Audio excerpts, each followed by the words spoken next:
Αν σκέφτεσαι να φύγεις στο εξωτερικό και ειδικά στη Γερμανία, άκου πρώτα αυτό. Μετακόμισα στη Γερμανία το 2015 λόγω της παρατεταμένης οικονομικής κρίσης στην Ελλάδα. Προφανώς δεν τα βρήκα όλα στρωμένα, ούτε ήρθε κανείς να μου πει «Γεια σας κύριε πρόδρομε, σας περιμέναμε». Στην πρώτη πόρτα θα βρείτε σπίτι, στην δεύτερη πόρτα την εργασία των ονείρων σας και στην τρίτη φίλους και τον έρωτα της ζωής σας. Ούτε καν. Πρώτα απ' όλα, εγώ είχα την τύχη ότι οι γονείς μου είχαν φύγει πριν από 1 χρόνο, οπότε είχα που να μείνω. Και αυτό από μόνο του είναι τεράστια βοήθεια. Κάτι που πρέπει να γνωρίζετε είναι ότι όταν πάτε στο εξωτερικό μόνιμα και όχι για τουρισμό, πρέπει πρώτα να δηλώσετε πού μένετε. Και κάποιος πρέπει να το πιστοποιήσει. Είτε αυτός που σας φιλοξενεί, είτε ο ιδιοκτήτης του σπιτιού το οποίο νοικιάζετε. Αλλιώς υπάρχει πρόστιμο. Τώρα, το παράδοξο είναι το εξής. Για να βρεις δουλειά, συνήθως πρέπει να έχεις δηλωμένη κατοικία. Αλλά για να βρεις σπίτι, συνήθως πρέπει να πεις πού δουλεύεις και πόσα βγάζεις το μήνα. Οπότε κάπου εκεί ξεκινάει το πρώτο μπέρδεμα. Γι' αυτό πριν φύγει κανείς από την Ελλάδα, εάν μπορεί να ψάξει για δουλειά από πριν, το προτείνω. Και να πει ξεκάθαρα ότι σκέφτεται να μεταναστεύσει. Έτσι κι αλλιώς δουλειά θα βρείτε από το ίντερνετ. Κάντε ένα προφίλ στο Xing και στο LinkedIn και αρχίστε την έρευνά σας. Θα σας πάρουν τηλέφωνο πολλοί recruiters, αλλά και απευθείας από εταιρείες. Βέβαια παίζει τεράστιο ρόλο και το που θέλει να πάει να μείνει κανείς. Πολλοί στην αναζήτηση εργασίας βάζουν ολόκληρη τη Γερμανία. Αλλά καλό είναι να δείτε πρώτα πού κυμαίνονται οι μισθοί και τα ενοίκια. Για παράδειγμα, οι μεγάλες πόλεις που όλοι θέλουν να πάνε έχουν περισσότερες ευκαιρίες. Καλύτερη ποιότητα ζωής, περισσότερες επιλογές. Αλλά έχουν και μεγάλο κορεσμό, πολύ μεγαλύτερο ανταγωνισμό και φυσικά πολύ μεγαλύτερο κόστος. Και μετά έρχεται η πιο σημαντική ερώτηση. Τι προσόντα κουβαλάς μαζί σου? Άλλο είναι να είσαι ανειδίκτος εργάτης, άλλο μηχανικός, άλλο γιατρός, άλλο δικηγόρος. Γιατί πάνω σε αυτή τη βάση μπορούμε να μιλήσουμε σοβαρά και για το τι μισθό μπορείς να περιμένεις. Ακούω συχνά Έλληνες στη Γερμανία να λένε «Είναι μύθος ότι υπάρχουν μισθοί 3.000, 4.000, 5.000 ευρώ». Λοιπόν, αυτό δεν ισχύει. Φυσικά και υπάρχουν, αλλά ανάλογα με τον τομέα και την ειδικότητα. Εγώ για παράδειγμα σπούδασα στο ΤΕΙ αυτοματισμού, αλλά είχα προϋπηρεσία μόνο ως ηλεκτρολόγος. Οπότε, για να μαζέψω εμπειρία ως μηχανικός έπρεπε να ξεκινήσω με πολύ χαμηλό μισθό. Αλλά αυτό με τον καιρό θα φτιάξει. Τώρα, αν περιμένει κανείς ότι θα πάρει πρώτο μισθό 3.000 ευρώ καθαρά, το βλέπω λίγο δύσκολο. Όχι αδύνατο, αλλά δύσκολο. Αυτό είναι το πρώτο πράγμα που πρέπει να καταλάβεις. Λοιπόν, το εξωτερικό δεν πληρώνει όνειρα. Πληρώνει αξία. Και αυτή πρέπει να την αποδείξεις. Όπως είπαμε ήδη, το πρώτο πράγμα που πρέπει να κάνει κανείς είναι να δηλωθεί στην πόλη που μένει. Χρειάζεται λοιπόν μία Anmeldung, μία δήλωση. Και φυσικά ένα χαρτί από τον ιδιοκτήτη για να το επικυρώσει. Χωρίς αυτό το χαρτί δεν μπορείτε να προχωρήσετε πουθενά. Ούτε σε δουλειά, ούτε σε τράπεζα, ούτε σε άλλες διαδικασίες. Και από εκεί και πέρα χρειάζεστε τραπεζικό λογαριασμό και φυσικά ασφάλιση. Εδώ δεν υπάρχουν ανασφάλιστοι. Η ασφάλεια υγείας είναι υποχρεωτική. Τώρα, όσον αφορά το σπίτι, πρέπει να έχετε κάτι πολύ βασικό στο μυαλό σας. Δεν πληρώνετε μόνο το ενοίκιο. Θα χρειαστείτε το τρέχον ενοίκιο συν 2 ή 3 επιπλέον για εγγύηση. Τα λεγόμενα kaution. Και ναι, αυτό από μόνο του είναι ένα μεγάλο έξοδο. Βέβαια η εγγύηση μπορεί να πληρωθεί και σε δόσεις. Τα ενοίκια έχουν ανέβει πάρα πολύ και ειδικά στις μεγάλες πόλεις. Ένα σπίτι 2 δωματίων κάτω από 1.000 ευρώ δύσκολα θα βρείτε. Και εδώ προσοχή. Όταν λένε 2 δωμάτια, μετράνε και το σαλόνι. Δεν μιλάμε για 2 ύπνοδωμάτια, για να μην υπάρχουν παρεξηγήσεις. Από εκεί και πέρα η ζωή είναι ακριβή, αλλά όχι σε όλα. Για παράδειγμα, στο σούπερ μάρκετ, σε βασικά είδη ανάγκης, πολλές φορές οι τιμές είναι καλύτερες από την Ελλάδα. Το ίδιο ισχύει και για τον ΦΠΑ. Στη Γερμανία είναι 19% και 7%. Στην Ελλάδα είναι 24% και 13%. Οπότε σε αρκετά πράγματα η διαφορά φαίνεται. Και κάτι ακόμα για τις μετακινήσεις. Τα μέσα μαζικής μεταφοράς για μεμονωμένες διαδρομές είναι ακριβά. Συνήθως συμφέρει περισσότερο μια μηνιαία κάρτα. Και φυσικά υπάρχουν ζώνες, δηλαδή ανάλογα με το πού θέλει να πάει κανείς, πρέπει να δει αν το εισιτήριό του τον καλύπτει. Γενικά, για να ξεκινήσει κάποιος σωστά, χρειάζεται τουλάχιστον 2 με 3.000 ευρώ. Ίσως να λέω και λίγα. Και αυτό αν υπάρχει ήδη κάπου να μείνει. Αν δεν υπάρχει σπίτι, το ποσό ανεβαίνει πολύ γρήγορα. Και κάτι τελευταίο. Εάν δεν θέλετε να δουλέψετε απλά κάπου, π.χ. σερβιτόροι ή logistics, αλλά ψάχνετε κάτι πάνω στο αντικείμενό σας, η διαδικασία αυτή μπορεί να κρατήσει 1 ή και 2 μήνες. Οπότε, αν θέλετε, μπορείτε σαν πρώτο εισόδημα να βρείτε κάτι προσωρινό και παράλληλα να ψάχνετε για κάτι καλύτερο. Όσον αφορά το βιογραφικό σας. Λοιπόν, πρώτα απ' όλα, όταν ήρθα εγώ στη Γερμανία, δεν με ενημέρωσε κανείς τι ακριβώς πρέπει να κάνω για να βρω δουλειά. Οπότε πήγα λίγο στα τυφλά. Έστειλα 40-50 άθλια βιογραφικά που σε καμία περίπτωση δεν πληρούσαν τις γερμανικές προδιαγραφές. Και να ξέρετε κάτι, το HR όταν βλέπει κακό βιογραφικό συνήθως το απορρίπτει αμέσως. Η λογική είναι απλή. Αν εσύ δεν αφιέρωσες χρόνο ούτε καν στο δικό σου βιογραφικό, αυτό κάτι λέει για σένα. Οι Γερμανοί είναι τυπικοί και μεθοδικοί. Αν δεν είναι όπως πρέπει, για αυτούς είναι λάθος. Και κάτι πολύ σημαντικό. Το βιογραφικό εδώ θέλει και φωτογραφία. Και όχι ότι να είναι φωτογραφία. Επαγγελματική από φωτογράφο. Έχω δει βιογραφικό με φωτογραφία από μπουζούκια με λουλούδια στα μαλλιά και καπνούς στο background.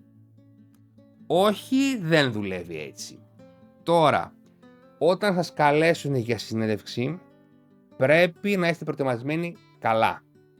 Να ξέρετε τι κάνει η εταιρεία, τι παράγει, πού ειδικεύεται και κυρίως να έχετε απάντηση όταν σας ρωτήσουν γιατί θέλετε να δουλέψετε εδώ.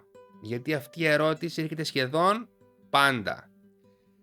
Και όσο πιο εξειδικευμένη είναι η θέση, τόσο περισσότερα θα σας ρωτήσουν. Και πιστέψτε με, καταλαβαίνουν πολύ εύκολα αν δεν ξέρετε τι λέτε. Και κάτι γενικό επίσης, αλλά πολύ σημαντικό για τον χώρο εργασίας. Ρατσιστικά και σεξιστικά σχόλια είναι σοβαρό θέμα. Ακόμα και στο διάλειμμα, ακόμα και μεταξύ συναδέλφων. Και ναι, μπορεί να είναι ακόμα και λόγος απόλυσης. Το ίδιο ισχύει και με το αλκοόλ. Δεν πίνουμε εν ώρα εργασίας. Ακόμα και αν κάποιος σας πει «Έλα μωρέ, εντάξει είναι». Όχι, δεν είναι. Και κάτι άλλο που πρέπει να ξέρετε. Εδώ τα πράγματα γίνονται όπως πρέπει. Πρέπει να σηκώσεις κάτι βαρύ. Αν είναι πάνω από 20 κιλά, δεν το σηκώνεις μόνος σου. Είτε με βοήθεια, είτε με ανιψητικό, είτε με γρανό. Το ίδιο ισχύει και σε εργοστάσια ή εργοτάξια. Δεν δουλεύεις χωρίς ρούχα εργασίας, χωρίς παπούτσια ασφαλείας, χωρίς τα σωστά μέσα προστασίας. Και συνήθως αυτά τα παρέχει η εταιρεία. Πολλές φορές θα σας κάνουν και σεμινάρια ασφαλείας και θα πρέπει να υπογράψετε ότι λάβατε γνώση. Αυτό δεν είναι μια τυπικότητα. Δεν είναι αστείο. Αν μετά κάνετε κάτι λάθος, η ευθύνη είναι δική σας. Όσον αφορά το συμβόλαιό σας, πριν το υπογράψετε, διαβάστε καλά όλες τις παραγράφους. και να ξέρετε τα δικαιώματά σας. Συνήθως υπάρχει μια δοκιμαστική περίοδος 3 ή 6 μηνών και από εκεί και πέρα μπορούν να σας απολύσουν ή να παραιτηθείτε με προειδοποίηση 2 εβδομάδων. Μετά τη δοκιμαστική περίοδο, συνήθως αυτό ανεβαίνει, τουλάχιστον στον 1 μήνα. Εκτός αν το συμβόλαιο σας λέει κάτι διαφορετικό, για παράδειγμα 3 μήνες. Τώρα για το μισθό. Στη Γερμανία μιλάμε πάντα για μεικτά, όχι για καθαρά. Δηλαδή, μέσα είναι ήδη οι φόροι και η ασφάλιση. Οι κρατήσεις διαφέρουν ανάλογα με το ποσό, αλλά και με την οικογενειακή κατάσταση. Άλλο φορολογείται ένας ανήπαντρος χωρίς παιδιά και άλλο κάποιος παντρεμένος με παιδιά. Αν έχετε παιδιά, υπάρχει και επίδομα. Αυτή τη στιγμή είναι περίπου 250 ευρώ το μήνα για κάθε παιδί. Και κάτι τελευταίο για τη φορολογική σας δήλωση. Εάν είστε υπάλληλοι, δεν είστε πάντα υποχρεωμένοι να κάνετε δήλωση.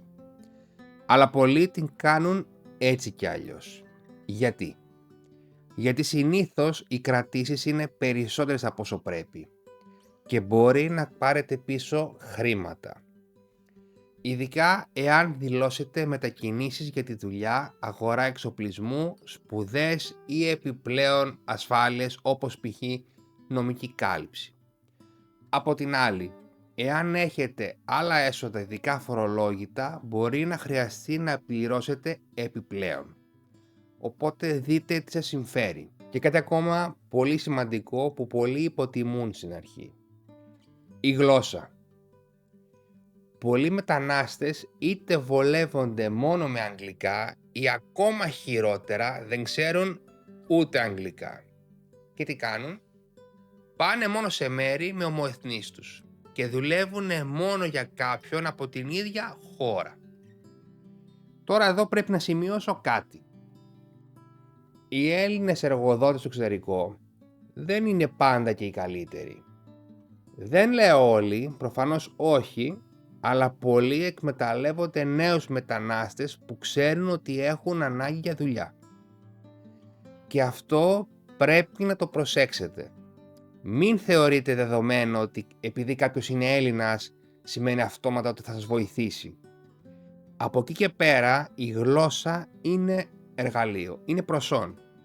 Ανοίγει πόρτες, δίνει καλύτερες απολαβές, σου δίνει επιλογές. Αλλά υπάρχει και κάτι ακόμα, η καθημερινότητα.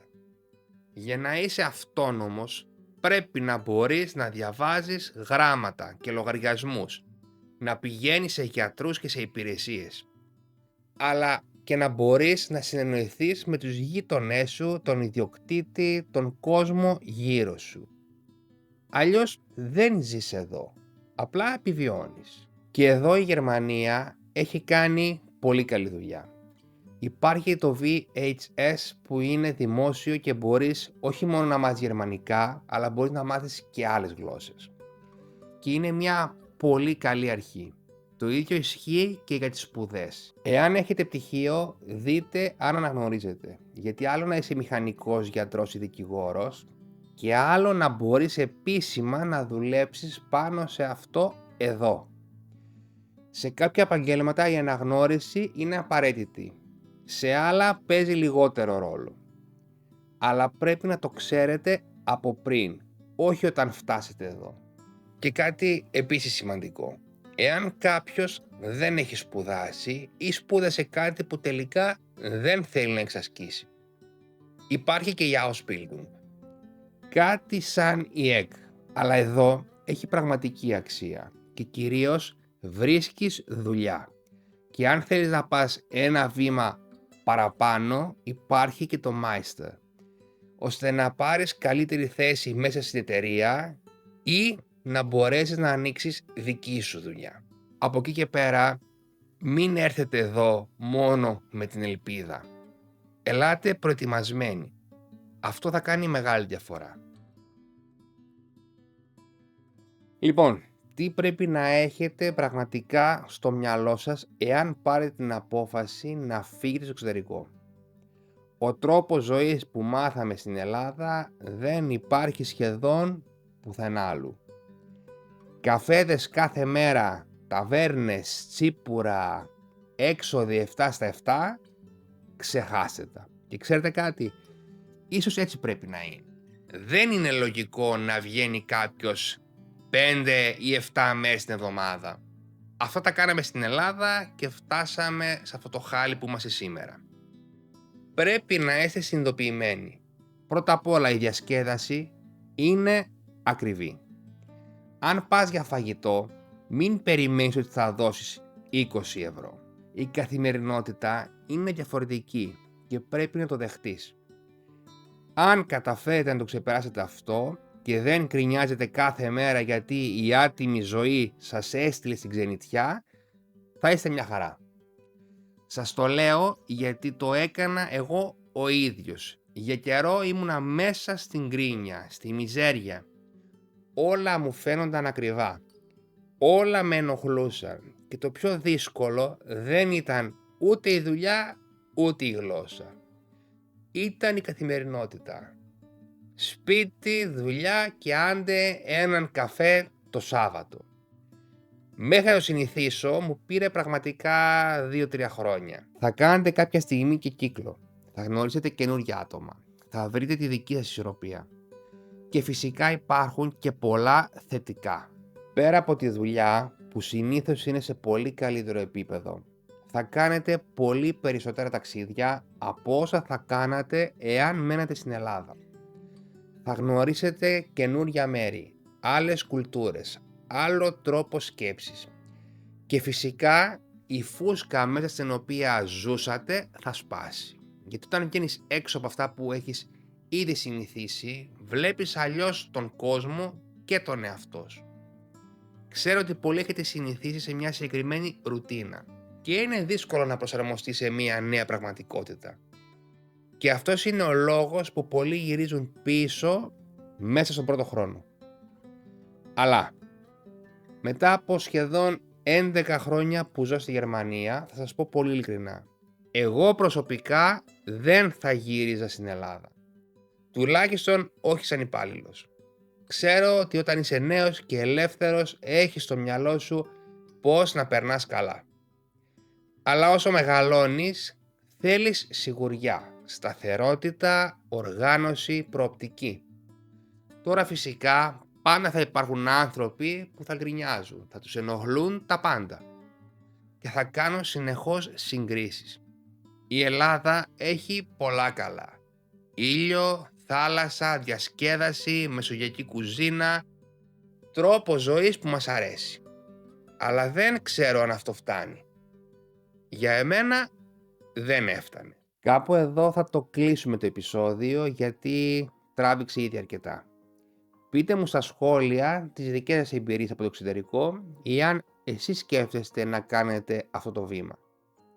Εάν σας άρεσε το βίντεο, κάντε ένα like και subscribe. Και μοιραστείτε το με τους φίλους σας που ίσως σκέφτονται και εκείνοι να φύγουν στο εξωτερικό. Να είστε όλοι καλά. Τα λέμε στο επόμενο επεισόδιο. Είμαι ο Πρόδρομος και αυτή είναι μία άλλη άποψη.